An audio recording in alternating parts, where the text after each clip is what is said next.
दोस्तों, दुनिया का हर इंसान अमीर और सफल बनना चाहता है, इसीलिए वो हमेशा अमीर बनने के रहस्यों की तलाश में लगा रहता है। यदि आप भी अमीर बनना चाहते हैं और अमीर बनने के रहस्यों को जानना चाहते हैं, तो आपको think and grow rich summary इन हिंदी से शुरुआत करनी चाहिए, क्योंकि इस किताब में नेपोलियन हिल ने अमीर बनने के 13 स्टेप्स बताए हैं, जिनके बारे में आप आगे पढ़ेंगे। स्टेप 1, डिजायर, इच्छा। अगर आप पैसा कमाना चाहते हैं, तो आपके अंदर पैसा कमाने की तीव्र इच्छा, बर्निंग डिजायर, होनी चाहिए। ऐसा नहीं है कि यह नियम केवल पैसा कमाने के लिए ही लागू होता है, बल्कि यह दुनिया के हर काम पर लागू होता है। ऑथर ने इस किताब में 6 स्टेप्स बताए, जिनके जरिए आप पैसा कमाने की इच्छा को पूरा कर सकते हैं। दोस्तों, आपको बता दूं कि इस किताब के इन 6 स्टेप्स से मैं सबसे ज्यादा प्रभावित हुआ हूं। उम्मीद करता हूं कि ये आपको भी प्रभावित करेंगे। आप जितना पैसा कमाना चाहते हैं, उसे अपने मन में सोच लीजिए। यहाँ सिर्फ यह कहना काफी नहीं होगा कि मैं बहुत पैसा कमाना चाहता हूँ। आपको एक निश्चित धनराशि ही सोचनी पड़ेगी। जैसे मैं 1 लाख रुपए हर महीने कमाना चाहता हूँ। 2, अब आपको यह निर्धारित करना होगा कि 1 लाख रुपए हर महीने कमाने के लिए आप क्या क्या काम कर सकते हैं। जैसे आप मेरी तरह ब्लॉगिंग कर सकते हैं, या फिर YouTube चैनल बनाकर भी पैसा कमा सकते हैं। कहने का मतलब है कि आप अपनी पसंद का ऐसा कोई भी काम कर सकते हैं, जिससे आप हर महीने 1 लाख रुपए कमा सकें। 3, इसके बाद आपको एक निश्चित तारीख डिसाइड करनी होगी, जिस तारीख तक आप अपना इच्छित पैसा, जितना आपने सोचा था, कमा सकते हैं। जैसे मैं दिनांक 30 दिसंबर 2026 तक 1 लाख रुपए हर महीने कमाना शुरू कर दूंगा। 4, इसके बाद आप इच्छित पैसा कमाने के लिए जिस काम को करना चाहते हैं, उसे करने के लिए एक निश्चित योजना बनाएं और फिर बिना किसी देरी के उस काम को शुरू कर दें। 5, आप कितना पैसा कमाना चाहते हैं? आप इच्छित पैसा कमाने के लिए क्या काम करेंगे? आप किस तारीख तक इच्छित पैसा कमाएंगे? उस काम को करने की आपकी क्या योजना है? इन सारे सवालों के जवाब स्पष्ट रूप से किसी कागज पर लिखकर एक स्टेटमेंट तैयार कर लें। 6, इसके बाद आप अपने इस लिखित स्टेटमेंट को दिन में 2 बार जोर से पढ़ें और इसे हमेशा याद रखें। स्टेप 2, फेथ, आस्था या विश्वास। अगर आप अमीर बनना चाहते हैं, तो सबसे पहले आपको खुद पर भरोसा करना होगा कि हाँ, मैं अमीर बन सकता हूँ, क्योंकि आप जिस तरह के विचारों को अपने सबकॉन्शियस माइंड में डालते हैं, आपका सबकॉन्शियस माइंड उसी तरह से काम करना शुरू कर देता है। इसलिए आपको हमेशा पॉजिटिव ही सोचना चाहिए और नेगेटिव विचारों से बिल्कुल दूर रहना चाहिए। स्टेप 3, ऑटो सजेशन, आत्म सुझाव। कोई भी इंसान खुद पर विश्वास करना सीख सकता है। अगर आप अपने आप से किसी भी काम के बारे में रोजाना ये कहे कि मैं यह काम कर सकता हूं, तो एक समय ऐसा आएगा कि आप वाकई उस काम को करने में सक्षम हो जाओगे। खुद से इस तरह की बात करना ही ऑटो सजेशन कहलाता है। हमारा अवचेतन मन पूर्ण विश्वास की भावना से दिए गए किसी भी आदेश को ग्रहण कर लेता है और उन आदेशों पर एक्शन करना शुरू कर देता है। ऑटो सजेशन का सिद्धांत स्वेच्छा से सबकॉन्शियस माइंड, अवचेतन मन तक पहुंचता है। कोई भी विचार, चाहे वह सकारात्मक हो या नकारात्मक, आत्म सुझाव के सिद्धांत की सहायता के बिना अवचेतन मन में प्रवेश नहीं कर सकता। स्टेप 4, स्पेशलाइज्ड नॉलेज, विशेष ज्ञान। हर समस्या का समाधान ज्ञान है। अगर आप अपनी जिंदगी में सफल होना चाहते हैं, तो आपको अपने ज्ञान को लगातार बढ़ाते रहना पड़ेगा। सक्सेसफुल लोग अपने व्यवसाय से संबंधित ज्ञान प्राप्त करना कभी बंद नहीं करते हैं। ज्ञान बढ़ाने का मतलब यह नहीं है कि आप पूरी दुनिया की चीजों को याद करें। सबसे पहले आपको यह तय करना होगा कि आपको किस प्रकार के विशेष ज्ञान की आवश्यकता है। इस स्थिति में आपको केवल अपने गोले, लक्ष्य के अनुसार, यानी आप जो काम करना चाहते हैं, उससे जुड़ी सारी जानकारी प्राप्त करनी होगी। अब आप सोच रहे होंगे कि ये सब जानकारी कहाँ से मिलेंगी।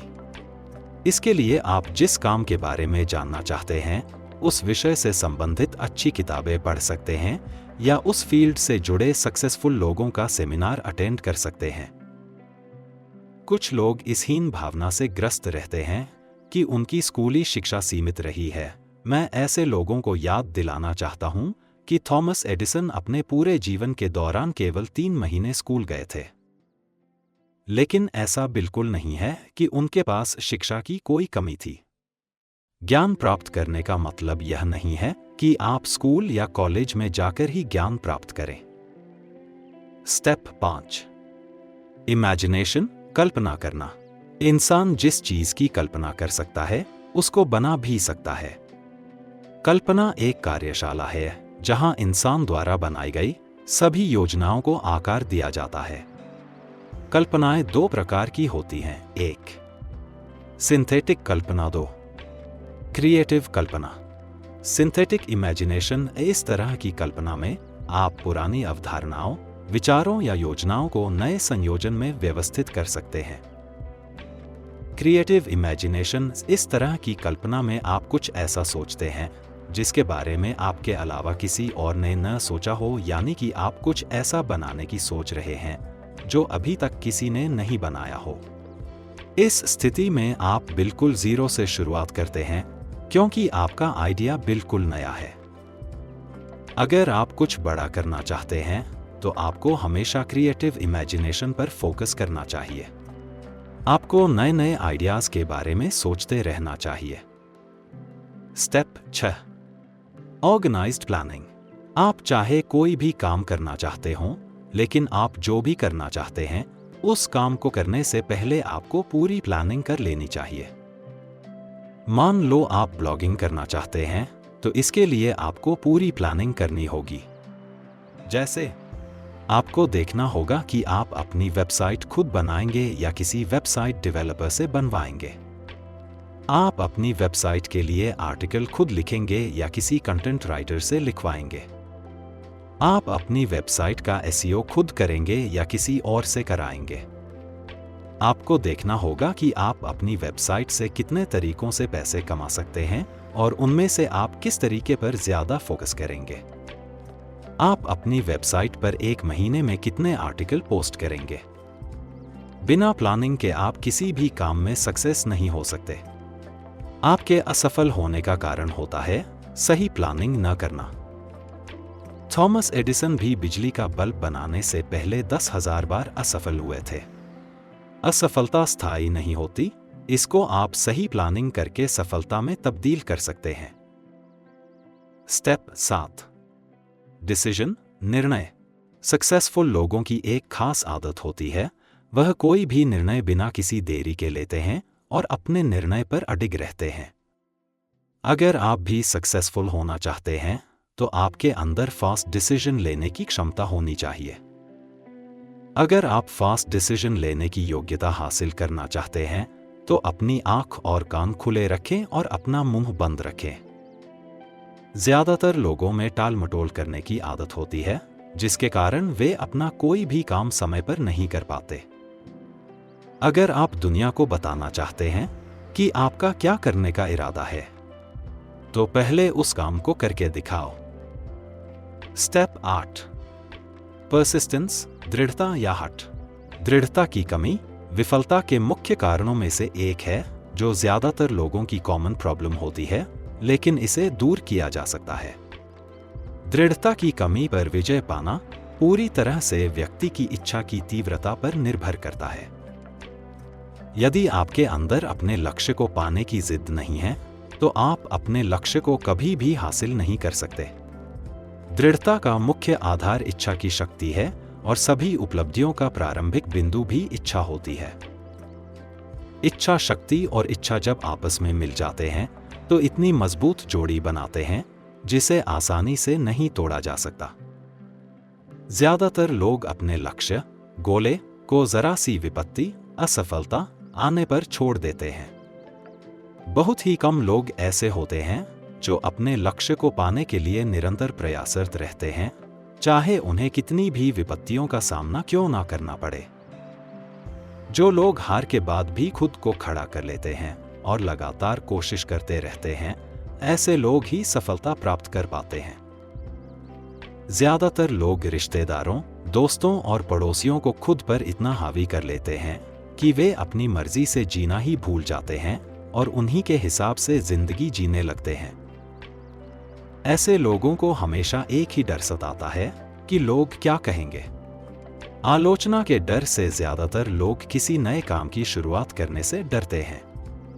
ऐसे मामलों में आलोचना का डर सफलता की इच्छा से मजबूत होता है, जो आपके लिए सही नहीं है। Step 9, power of mastermind. आप चाहे किसी भी फील्ड में काम क्यों ना कर रहे हों, लेकिन आपके पास एक मास्टरमाइंड ग्रुप होना बहुत जरूरी है। मास्टरमाइंड ग्रुप ऐसे लोगों का समूह होता है जो आपकी नॉलेज को बढ़ाता है। अगर आप लाइफ में कुछ बड़ा करना चाहते हैं, तो आप अकेले कुछ नहीं कर सकते, क्योंकि हो सकता है आपको सभी चीजों की नॉलेज ना हो। हर इंसान किसी ना किसी चीज में एक्सपर्ट होता है, इसलिए आपको अपने फील्ड से रिलेटेड एक्सपर्ट लोगों से मेलजोल बढ़ाना चाहिए। ये एक्सपर्ट लोग ही आपकी योजनाओं को सफल बनाने में आपकी मदद कर सकते हैं। आप इन एक्सपर्ट लोगों को अपने मास्टरमाइंड ग्रुप में शामिल कर सकते हैं। अब इसका मतलब यह नहीं है कि आप स्वार्थी बन जाए। आपको भी उनके लाभ का ध्यान रखना होगा, क्योंकि बिना किसी लाभ के कोई भी इंसान आपके साथ ज्यादा दिन नहीं टिक सकता। स्टेप 10, सेक्स ट्रांसम्यूलेशन, सेक्स के रूपांतरण। किसी तत्व या ऊर्जा के एक रूप का दूसरे में रूपांतरण होना ट्रांसम्यूलेशन कहलाता है। सेक्स की इच्छा सबसे पावरफुल मानवीय इच्छाओं में से एक है। संभोग की इच्छा इतनी मजबूत और उत्तेजक होती है कि इंसान इसके चक्कर में अपनी जिंदगी और मान सम्मान को भी दांव पर लगा देता है। वैज्ञानिक अनुसंधान ने कुछ महत्वपूर्ण तथ्यों का खुलासा किया है कि बड़ी उपलब्धियां प्राप्त करने वाले मनुष्य अत्यधिक विकसित सेक्स स्वभाव वाले मनुष्य हैं।